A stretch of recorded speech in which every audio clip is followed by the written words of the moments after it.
once they realize that there is not any romantic partner who is going to make them feel like their life is better than it is as a single person.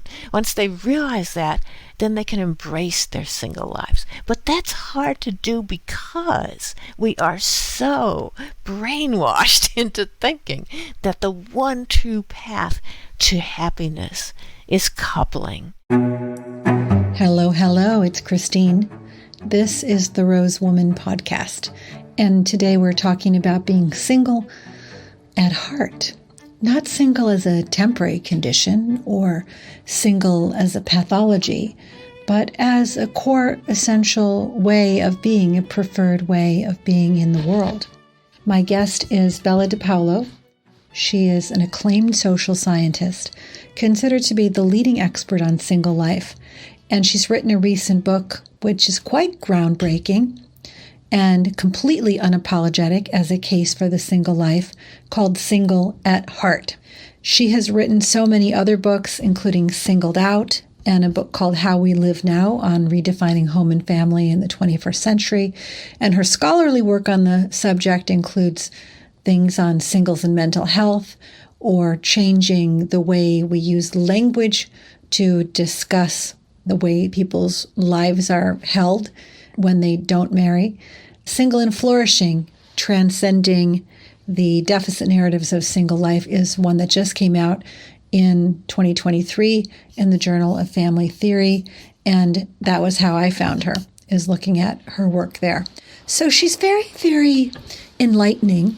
Along with this podcast episode, I also did an article that you can find at rosewoman.com on alternatives to union marriage contracts with the state, as well as a pretty comprehensive listing of the ways the state advantages married people and disadvantages single people. And I think the whole thing is quite surprising and enlightening. So have a listen. Enjoy this time with Bella, and know that whatever your choices are for the core essential way you show up in life, married, unmarried, poly, asexual, all of those ways are all you expressing your unique flavor of life in a body, and that there is no right and there is no wrong. So let's get curious, huh? Let's get curious. Here we go. Let's have a conversation with Bella. I've been single my whole life, and I thought that at some point I would want to get coupled or married because everybody else was, but I just never did. And I really loved being single, except for all the, stereotyping and stigmatizing and all that. I found that the way people think about single people was so denigrating in a way. It's like they think it's a lesser life. And it's not just people in everyday life or pundits. It's even, to a large extent, people who are scholars, who consider them scholars of single life. And even they, now not all of them, but even they can talk about single people in a way that presumes that their life is second rate. And they look at single people through the lens of being coupled. So it's like a coupled-centered view of what a good life is. So they'll look at single people and think, let me study single people. I guess that means I should study loneliness. Wow. When in fact, many single people, especially the single at heart, appreciate the time they have to themselves. So I was just astounded by how negative everything was towards single people, and how none of that was capturing my joy in being single and my experience that single life for me wasn't a default. It wasn't something I was stuck with. It was something I loved. So then I started interviewing people and doing research, and all that over many years culminated in the book called Single at Heart: The Power, Freedom, and Heart-Filling Joy of single life, where I discovered that many more people than we ever realized are happily single. They don't want to unsingle themselves, and they're happy because they're single, not in spite of it. I think you're myth busting already with that by saying that single doesn't mean alone or lonely. Yes, exactly. And that's another thing that really annoys me. People use alone as a synonym for single. Oh, she's alone. He's lonely. He doesn't have anyone.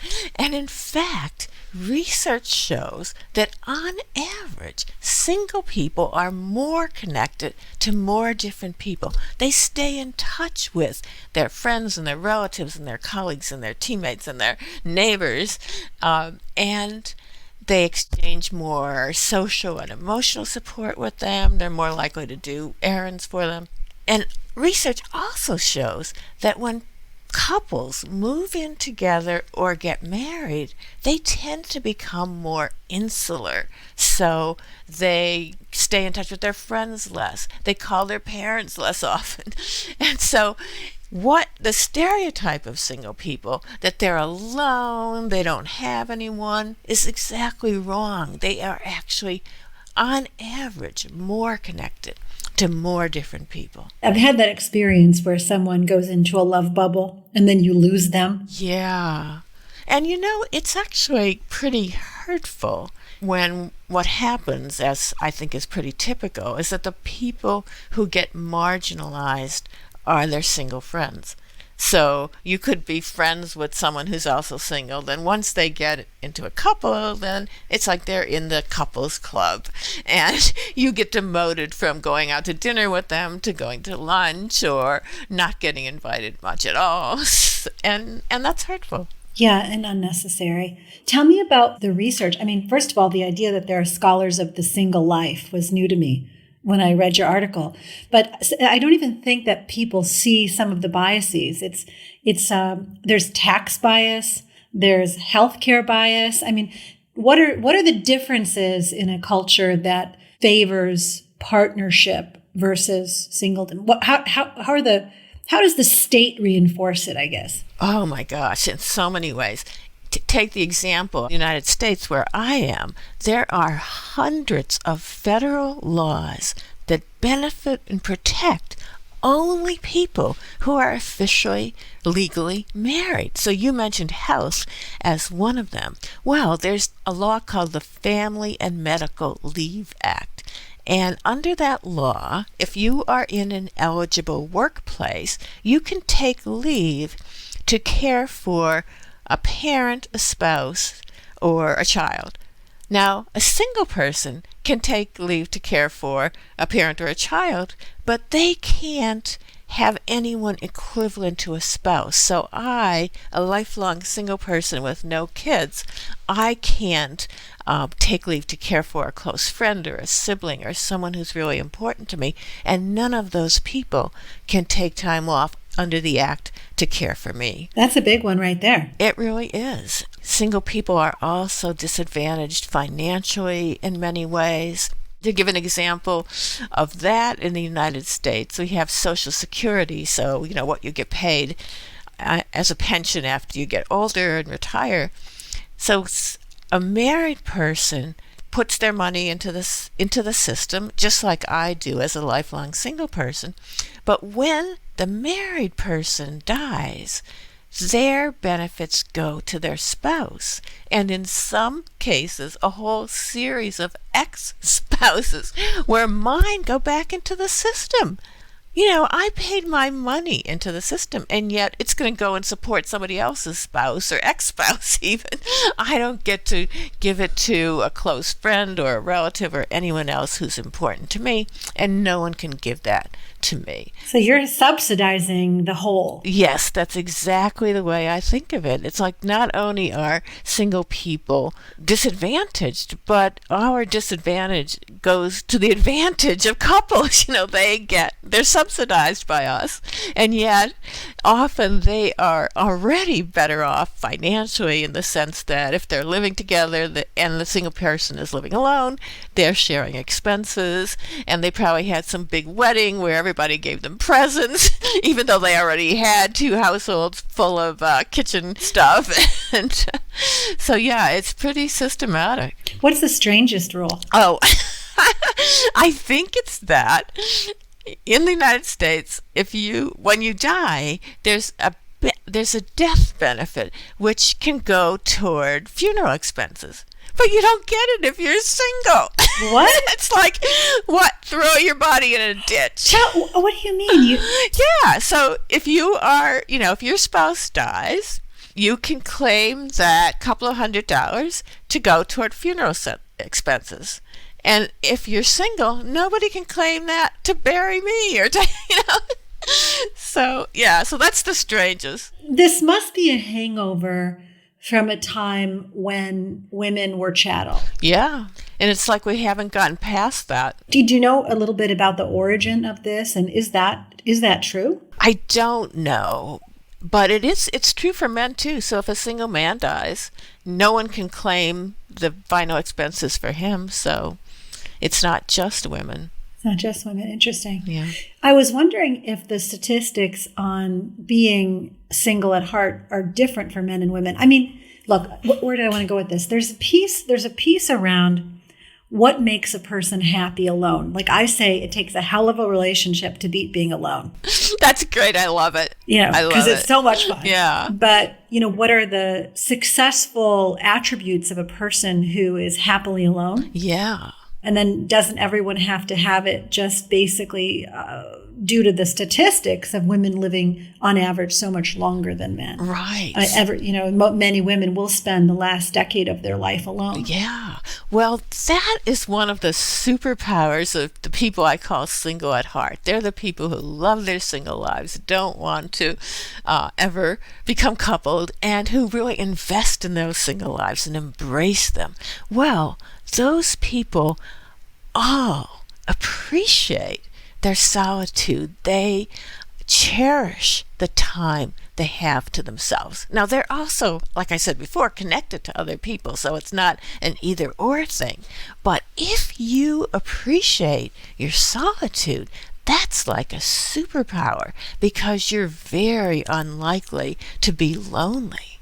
And it's the kind of thing that got us through the pandemic. So people who are single at heart, they had some challenges, often financial ones and things like that, but they already had a life that was centered around being on their own. And so it wasn't that big challenge of, oh no, I'm home alone.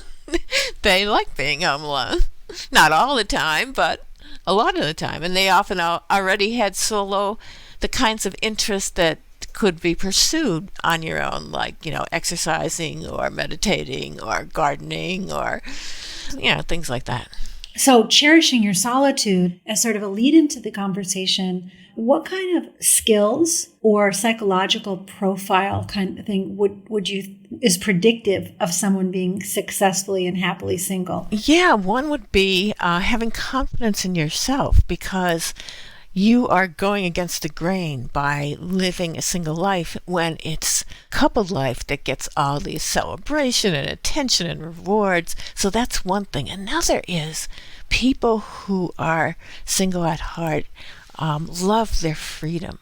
So they love the opportunity within the limits of their resources and opportunities to live a truly authentic life, to pursue their passions, to do what they really love. And that might mean what people think of first of all, which is, doing adventures like traveling around the world, which one of the people I interviewed did. But it could also mean caring for other people. I mean, some of the people who are single at heart told me it was their honor to be able to be there for their parents when they were growing older and really needed their help. So that's a possibility. And so that's a really important part of being single at heart, is loving your freedom and also loving the opportunity to live an expansive life.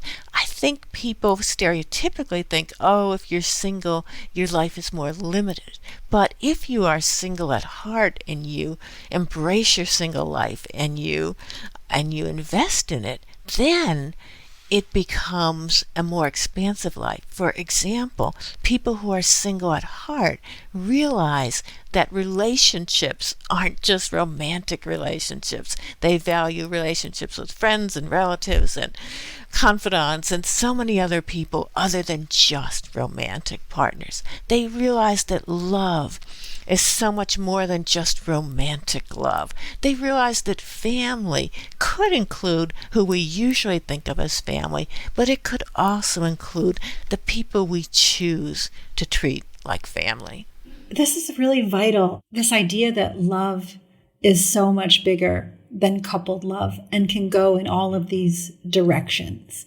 I have this narrative that says there are a lot of people who tell themselves a story when they're alone about their own worthiness. They start to feel sorry for themselves. Yes. Like, oh, woe is me, nobody wants me. And that somehow I'm going to die alone is like a curse, right? And so there's some aspect of this where changing the narrative for your own self around the expansive nature of love and that you always belong and you're always worthy is a core part of shifting the whole story. Yes, and that is part of my mission, to totally rewrite the story of what it can mean to be single. Because I think that because we so value romantic partners and devalue everyone else, we're missing out on the opportunity to appreciate the people we do have in our lives. And so single people who on average maintain more ties with more different people are especially unlikely to be alone. The people who are really at risk are the ones who did what I call intensive coupling. They look to their romantic partner to be their everything, their whole world. And that could be fine if it's a great relationship while it lasts. But what happens if the relationship sours, or if they get divorced, or if their partner dies? Now they are really and truly alone. And maybe that's why a number of studies have shown that people who have stayed single are often doing especially well in later life. And that's contrary to the stereotypes of, the poor, lonely, lifelong single old person. Well, in fact, they're very unlikely to be that. Yeah, because you didn't make the other person your whole life. Yes. Like I was married for a long time when I was younger. And when I was married, I was very, very focused on the marriage and raising the kids. And that was very all consuming. And after that, it shifted completely from the romantic relationship being the main course to the romantic relationship being like the spice or the sweetness or the dessert on a very rich life. And that was a recipe for happiness for me. Yeah. Well, one of the women I interviewed who is single at heart said that that men were like parsley. It looks nice. It's good. It's good to have it on the plate. But if they're not there, I'm not going to miss it. Okay, well, I don't feel that way yet. That's a little different from your calling it spice. I do really like being in limerence or in a love relationship or in a sexual relationship. So, how do you distinguish between single life and single life plus a romantic interest that's not an official partner? Is there language around that? Let me talk through some of the possibilities first. So some people who are single at heart, they do like dating, they do like sex, and they might have relationships with people who understand because they've told them that they are interested in this as a casual thing. They like the sex, but it's not going to proceed up what's sometimes called the relationship elevator, where you go up from, just dating to moving in to getting married and all that kind of thing. So that's one way. Another thing is friends with benefits. Some people do it that way. And some of the people who are single at heart told me they really like the freedom to experiment. So if they want to engage in sexual practices that are interesting and may not have appealed to a spouse, they're free to do that. And another thing one person told me she does is compartmentalization. So she said that she likes having, in college, for example, she said she used to do hookups, and that was perfect for her because when she was with these men, they had a good time. It was nice, but it was in its own box. And then she went back to her own single life, which she loved, which she pursued her classes and her interests and everything that made her a full and interesting and happy person. And some people, let me just add too, that some people really aren't interested in sex or romance. So people who have little or no sexual attraction to particular people are called asexuals or aces, and people who have little or no romantic attraction to other people are called aromantic. And that's different than single. It overlaps. So of people who are single at heart, more of them are asexual or aromantic than people who are not single at heart, but the vast majority are sexual and romantic. All right. You've already opened our eyes to this inherent bias, and also that there are wonderful ways to enjoy and actually choose this life as your primary, not as an alternative, but because it's how you're wired and what you love, and you love freedom. So let's say I'm a normie and I don't have this, I haven't had this awakening yet. What actions can I take to be a voice for single equity and also to treat my friends better who are single if I'm married? Yes. Well, understand that some single people, such as the single at heart, love their single lives. They don't want to be fixed up with someone as if, fixing means there's something broken about them, which there's not. And ask them about their lives, ask them about their interests and their friends and what they really like to do, as opposed to just thinking, oh, she's single now, have her entertain me with stories about her dates and her sex life and all that. Understand that people who are single at heart have full, joyful, meaningful lives and learn more about that. And also show up for them when they are having a milestone birthday or a particular achievement. Be there for them. And when you do get invited by them, accept and don't back out at the last minute. So those are the things that you can do on a personal level. And of course, structurally, you could support laws and policies and political candidates who are proposing policies that are more singles friendly, although good luck finding them. Yeah, good luck finding them. They have other things in their mind right now, like, I don't know, preventing fascism per se. Yeah, exactly. So if you are a person, I read your Psychology Today article, and it does say if you like spending time alone, you value independence and autonomy or freedom, you like yourself, you have a lot of hobbies and interests, you are content and you don't feel any sort of pressure to change it. But this one got me. You have a hard time committing to a long-term relationship or marriage. Now, that could be a sign, Bella. Oh, it could also be like an inquiry, right? It could be an inquiry. It could be like, I'm not committing because it's like really not authentic to me, which is great. Yes. But it could also be I'm not committing out of fear. How do you distinguish between the two? Right. Yes, so that's really important. And I wouldn't call that a characteristic of the single at heart. I think somebody else on Psych Today said that. But in any case, there are some people who their relationships just don't last. And maybe they are commitment phobic in the popular way of talking about it. But people who are single at heart sometimes try one relationship after another.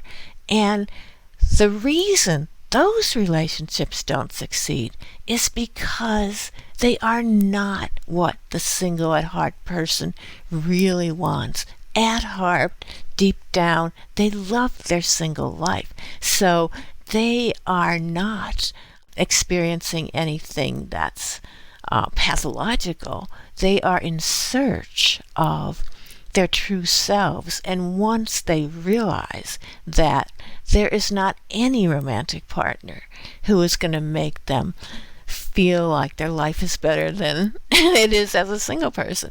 Once they realize that, then they can embrace their single lives. But that's hard to do because we are so brainwashed into thinking that the one true path to happiness is coupling. And in fact, I've done some research with my colleagues, and there's other research in other nations showing that when single people say that they're happy, other people don't believe them. They say, oh, you're just saying that, Whereas, imagine a married person saying they're happy and other people saying, oh, you're just fooling yourself. They don't do that. Yeah, okay, I believe you. You have a happy and beautiful life, and let's just take that at face value. What do you want for supper? What do you want to do for what? You know what I mean? Like I don't have to fix you. Interesting. Thank you. Yes, exactly. I have a friend, a male friend, who is constantly trying to find the right female relationship, and it's his exact issue. Is people consistently fall in love with him, but his life is one of a single person who drops in for romantic connection. And actually, I find that to be quite punitive for the potential romantic partner. Like his lack of honesty about his core singleness creates a lot of suffering for others. Yes, and that's one of the reasons I want to get this idea of being single at heart out there. And I think if other people realize that some single people or some people really just love being single, and that if the relationship goes wrong, this thing that people say, it's not you, it's me, when it's a single at heart person saying that, it's really true. It's not the partner's fault. It really is that this is a person who is always going to live their best life by being single. One person who is single at heart said, she's tried out romantic relationships and it always felt like the wrong size of shoes. It's just never really comfortable. So we may want to get honest about what we want and who we are. Yes, and it's helpful for other people to realize too that there's some people that, are just not going to want to be in a committed romantic relationship. What really persuaded me of that is the people who told me that they found the person who would have been their one. They loved that person. The person loved them back. The person was willing to accommodate their wish for freedom. One person, for example, told the guy she was engaged with that she wanted to travel the world. And he said, that's okay, we can travel the world together. We can do it even if we have kids. And she said to me, but that's not what I wanted to do. I wanted to be on my own traveling the world. And if we came to understand, we as societies came to understand more accurately that some people really do want to be single, and it's not anything wrong with it. In fact, it can be a great strength. Then that saves their partners from feeling badly about themselves as if they're unlovable. And maybe it will eventually persuade the single at heart who don't understand that they're single at heart yet, that they shouldn't feel obligated to pursue romantic relationships just because that's what they think they should do. I like that. There's also ways to create alliances for the things that do make it easier to have a partner that aren't partners. You know what I'm saying? Like people who live in co-housing or collective housing, that there's a lot of ways where you can share all of the tasks of creating a home space or, that seems interesting to me too, where I still have my freedom, and I'm free to move about the cabin at will. But that when it comes to sort of taking care of the gutters and the pantry and all that stuff, that we're not holding it alone. Yes, so that's co-housing is a great example. So in co-housing communities, everyone has their own house or apartment or unit, and the household can be any combination that it is anywhere else. It could be someone living alone or living with a partner or family or anything. And that community itself, the group of houses or apartments, is part of a co-housing community. And they often share meals together.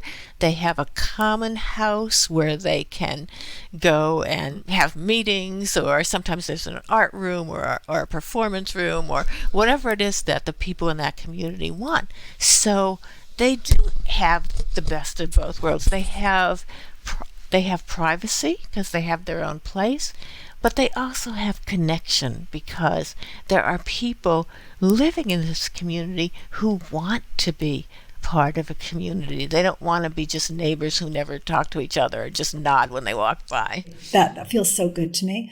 Also, that's the benefit of living in a neighborhood, in a very talkable, walkable neighborhood. Talk to me a little bit about single parents, like single at heart parents. How does that work? Right. Oh, wow.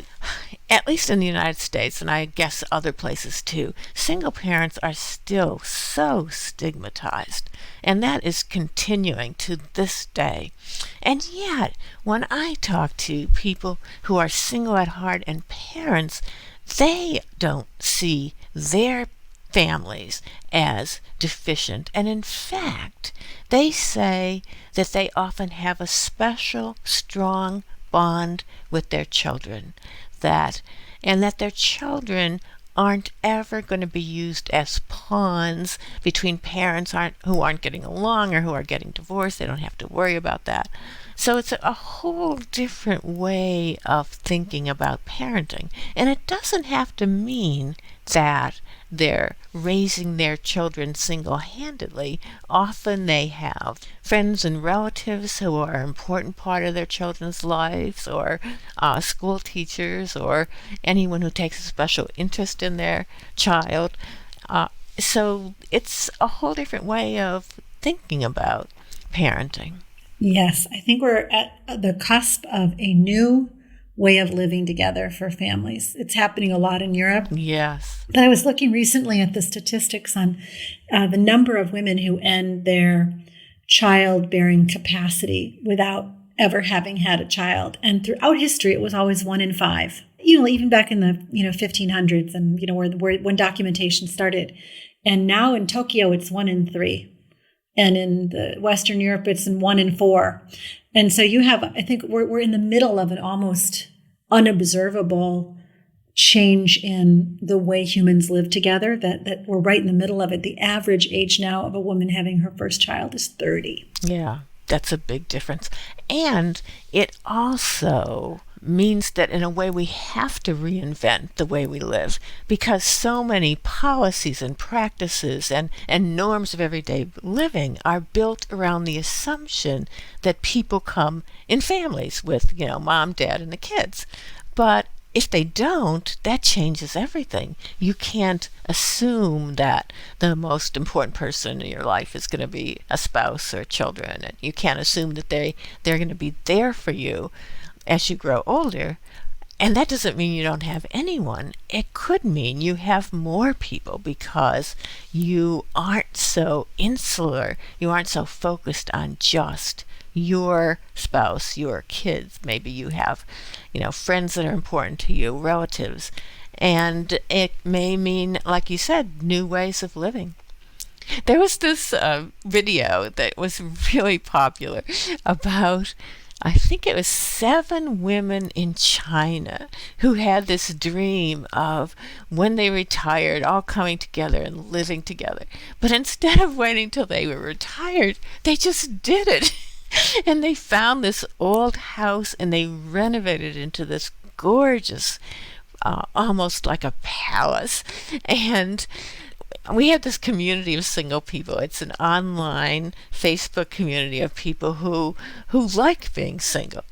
And we talk about everything except dating and trying to escape our single lives. So in this community of single people, this video about the Chinese women has been posted over and over and over again. It's like once it goes away for a little while, then it'll come right back. Somebody else discovers it. So I think there is something appealing about these new ways of living. Now that's different from the co-housing example where everybody has their own place.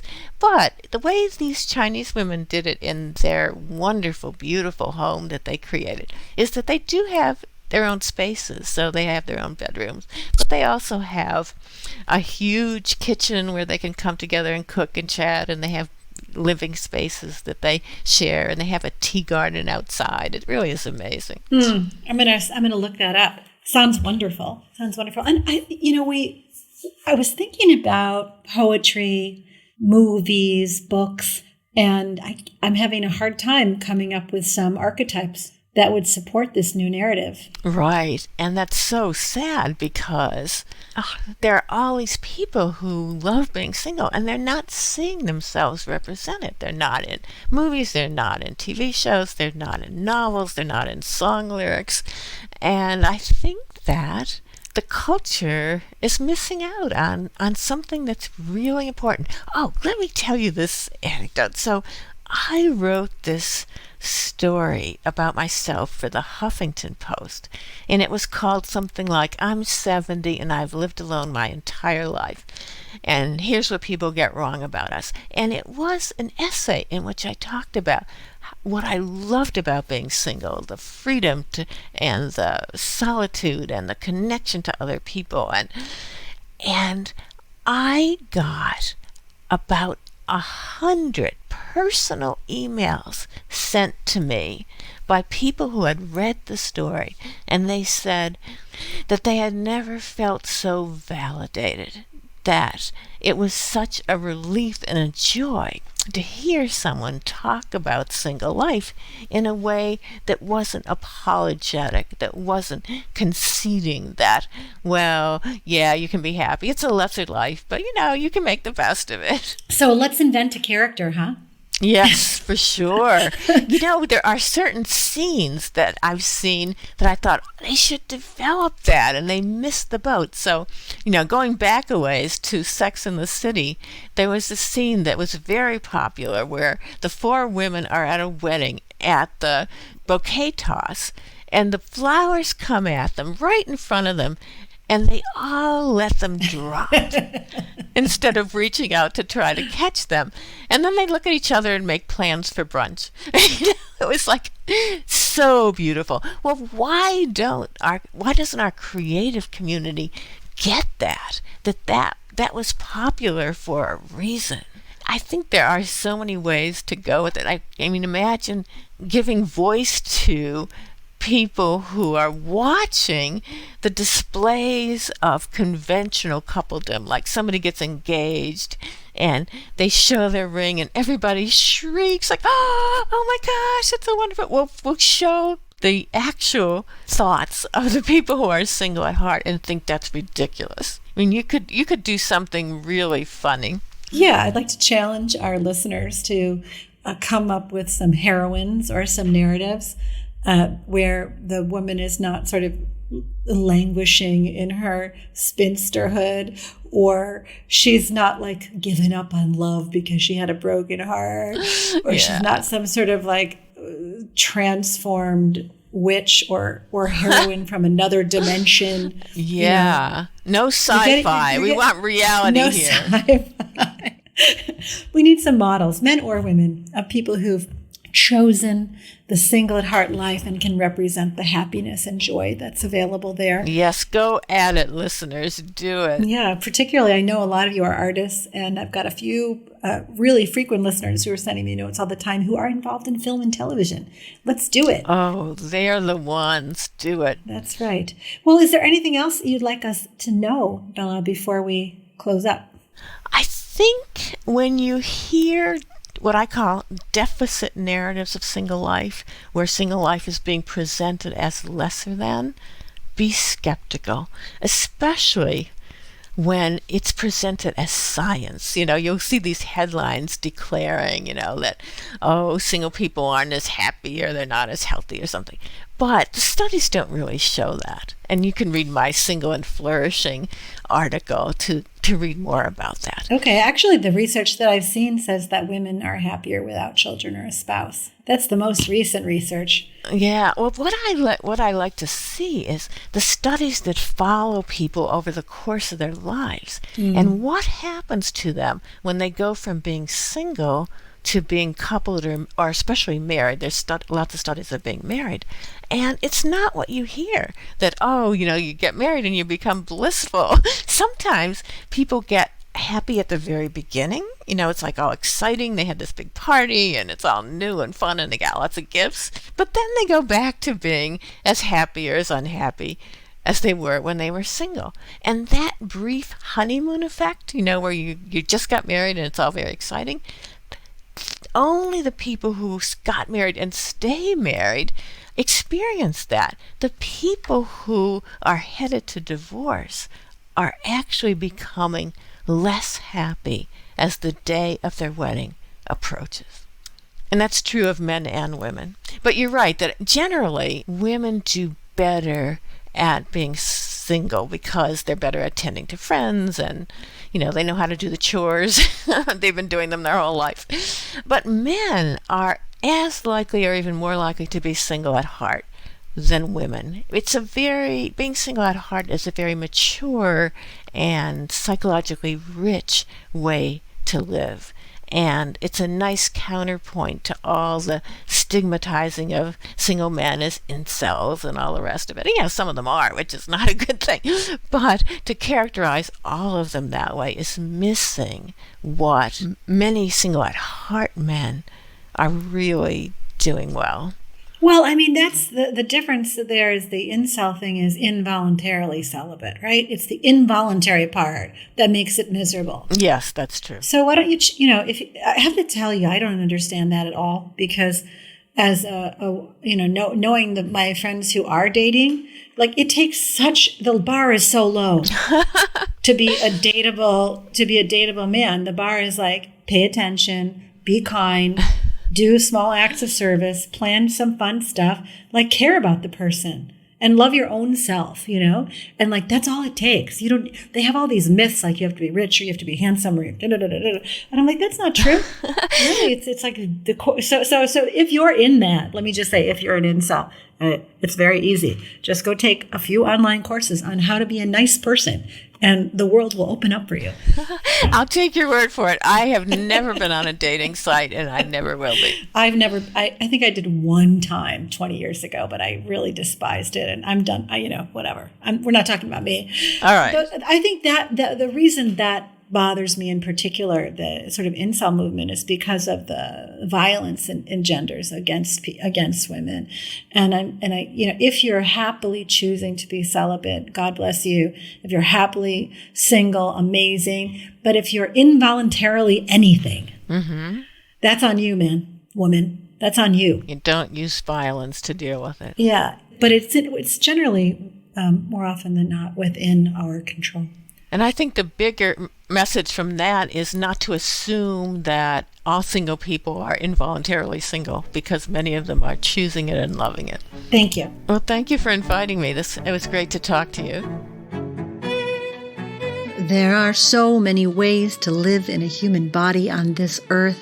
There are so many ways to choose your thread of joy and not the thread of obligation. And for some of us, that is completely in love and in relationships where 1 + 1 is not just 2, but it's 3, it's 4, it's 5, it's exponential. Like you really uplift each other and you create something magnificent. Maybe you create family or community or a business or art, or you just sort of give each other the baseline off of which you can grow. Or maybe you're a person like Dr. DePaulo, who is glorious in your exploration of life as a solo being, where you wake up in the morning and the day is laid out before you and you're the one in charge of your time. And you find ways to navigate the society in between, among others, without the structured contract of the state, without the dyad.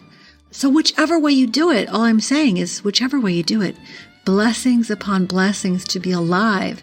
May you receive utter support and nourishment for finding the exact way you're meant to live at this time in your life. It could change later one way or the other. But let us take everyone in their core essence with utter and unconditional love. You can find me on Instagram at the.rose.woman, and you can find Rosebud Woman, the company that I started that makes beautiful and amazing intimate care products, at rosewoman.com. Until next time, all love and all blessings.